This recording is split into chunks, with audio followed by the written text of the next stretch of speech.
শীতকালে বাজারে খুব ভালো ফ্রেশ মেথি শাক পাওয়া যায়, তাই ভাবলাম আজকে এই মেথি শাক দিয়েই ডিমের একটা রেসিপি আপনাদের সাথে শেয়ার করি। Hello friends, welcome back to my channel মিষ্টি ক্লাব। আমার আজকের রেসিপি আন্ডা মেথি কারি। ভীষণই সুস্বাদু এই রেসিপিটা এই ভিডিওর মাধ্যমে আপনাদের সামনে তুলে ধরার চেষ্টা করেছি। আশা করছি আপনাদের ভালোই লাগবে।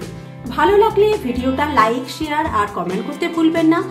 এখনো যদি আমার চ্যানেলটি সাবস্ক্রাইব করে না থাকেন তো প্লিজ বন্ধুরা অবশ্যই আমার চ্যানেলটি সাবস্ক্রাইব করে এই বন্ধুর পাশে থাকবেন। আসুন চটপট দেখে নেওয়া যাক আমার আজকের রেসিপি আন্ডা মেথি কারি। ভালোভাবে ধুয়ে পরিষ্কার করে নিয়েছি। এইবারে আমি মেথি শাকগুলোকে একদম ফাইন করে কেটে নেব।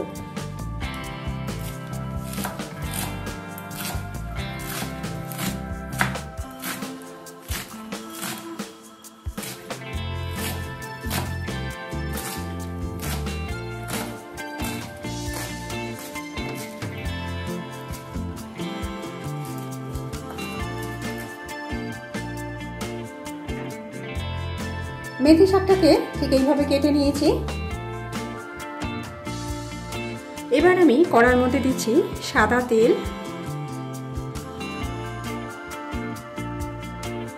তেলের মধ্যে সামান্য পরিমাণ নুন অ্যাড করে দিলাম। এবার দিচ্ছি সামান্য পরিমাণ হলুদ। এখানে আমি 4টে সেদ্ধ করা ডিম নিয়েছি। ডিমের গায়ে অল্প অল্প করে কাট লাগিয়ে নিয়েছি। এবার ডিমগুলোকে ভেজে নেব।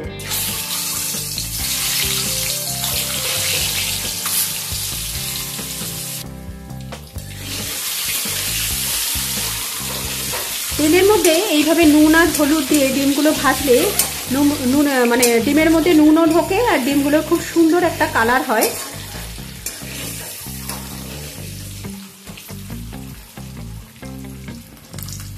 ডিম হালকা করে ভেজে নেওয়া হয়ে গেছে। এবার আমি তুলে নিচ্ছি।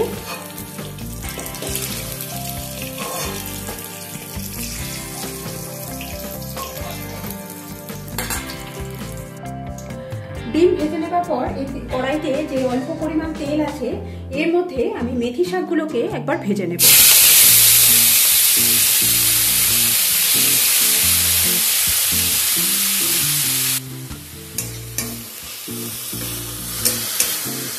মেথি শাকগুলো ভেজে নিয়ে এইভাবে রান্না করলে এই মেথি শাকে যে একটু তিতকুটি ভাব থাকে, অল্প তিতো তিতো ভাব থাকে, সেটা কিন্তু একদমই থাকে না। মিডিয়াম ফ্লেমে মেথি শাকগুলোকে ভালো করে একটু ভেজে নেব। মেথি শাক ভালো করে ভেজে নেওয়া হয়ে গেছে। এবার আমি তুলে নিচ্ছি।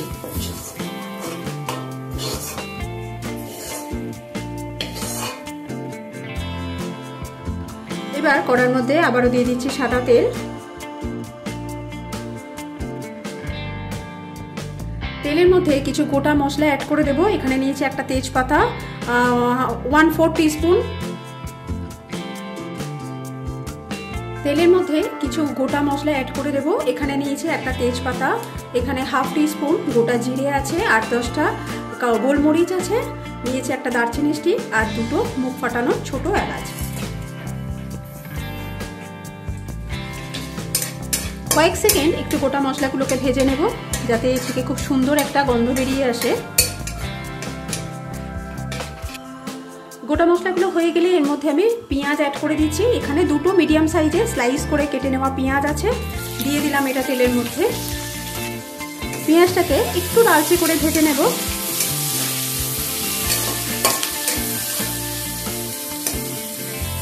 পেঁয়াজটা যাতে তাড়াতাড়ি সফট হয়ে যায় তাই এর মধ্যে আমি সামান্য পরিমাণ নুন অ্যাড করে দিচ্ছি।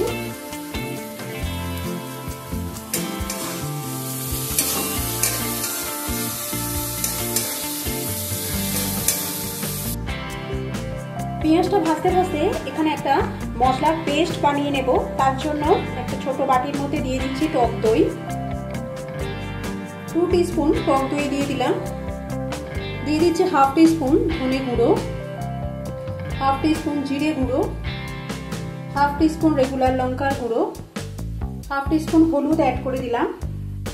1/2 টিস্পুন দিচ্ছি Kashmiri red chilli powder, 1/2 teaspoon garam masala. অল্প একটু জল অ্যাড করে দেব।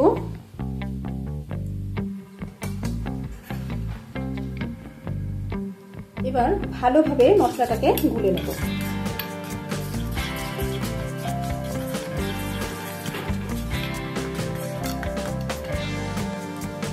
পেঁয়াজ হালকা লাল করে ভেজে নেওয়া হয়ে গেলে এর মধ্যে আমি 1 টিস্পুন আদা রসুনের পেস্ট দিয়ে দিচ্ছি।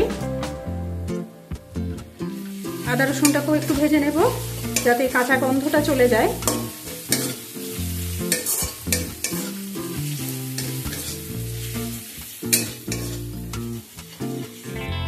আদা রসুন ভেজে নেওয়া হয়ে গেলে এর মধ্যে একটা মিডিয়াম সাইজের টমেটো কুচি অ্যাড করে দিলাম। টমেটোটাকেও মশলার সাথে কষিয়ে নেব যাতে টমেটোটা গলে যায়।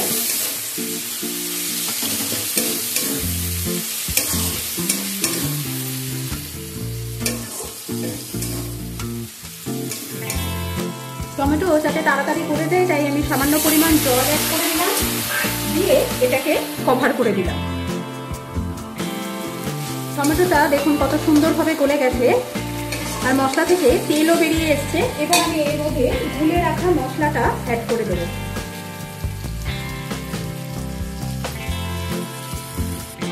এবার মশলার বাটি ধুয়ে সামান্য পরিমাণ জল দিয়ে দিলাম।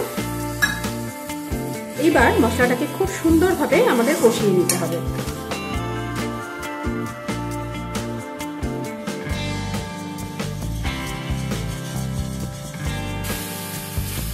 আপনারা দেখেই বুঝতে পাচ্ছেন মশলাটা কষতে কষতে কি সুন্দরভাবে মশলা থেকে তেল বেরিয়ে এসছে।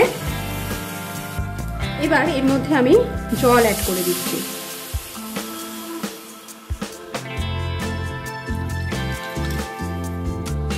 জলটা দেওয়ার পর এতে আমি পরিমাণ মতো নুন দিয়ে দিলাম। এবার দিচ্ছি 4টে চিড়ে রাখা কাঁচা লঙ্কা। ভালোভাবে সমস্ত কিছু মিশিয়ে নেব।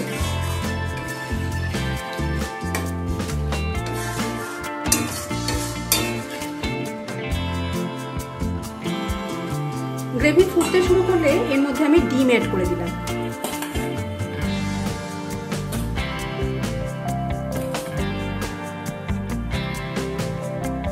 এরপর এটাকে কভার করে দিলাম 2 থেকে 3 মিনিটের জন্য। 3 মিনিট হয়েছে, এবার আমি ঢাকনাটা খুললাম। এবার আমি ভেজে রাখা মেথি শাকটা এর মধ্যে দিয়ে দিচ্ছি।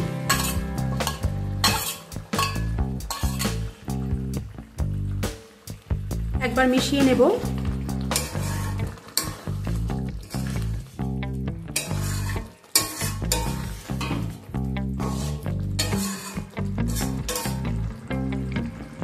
আবারও এটাকে 2 থেকে 3 মিনিটের জন্য কভার দিয়ে এইভাবে রান্না করে নেব।